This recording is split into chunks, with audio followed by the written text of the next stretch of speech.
the rich man's daughter threw the embroidered ball to choose a husband. Unexpectedly, the embroidered ball landed in the hands of a passing beggar. Everyone thought that the beggar would be driven away mercilessly. However, all the men present unexpectedly tried to play matchmaker for them. It turned out that this rich man's daughter was notoriously ugly. Since she was a child, her face had been covered with extremely ugly birthmarks. All along, she had to wear a veil to hide her inferiority complex. Therefore, all the men in the city avoided her like the plague. Now, although her father had spent a fortune to find a husband for her, everyone regarded it as a joke and just came to watch the fun. The beggar had nothing at all, but he really couldn't stand seeing a group of men ganging up to bully others. To stand up for the girl, he readily agreed to this marriage without hesitation. Afterwards, when the father saw that the beggar was dirty and smelly all over, he slapped him hard, and after testing him a few times, he found that the beggar had no martial arts skills at all and really didn't deserve to be his daughter's husband. So he was just about to send him away and look for another one.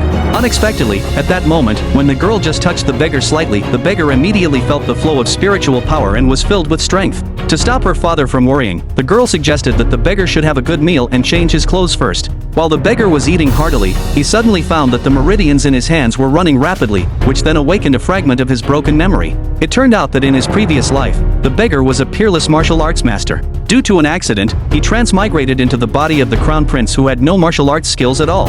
Then, after being murdered, he became a beggar. Unexpectedly, now, under the girl's touch, he recovered 1/10 of his power. On the other side, the father was still persuading the girl to break off this marriage. How could a dirty and smelly beggar be worthy of marrying his daughter? However, before he could finish speaking, the beggar had already changed his clothes and walked in gracefully.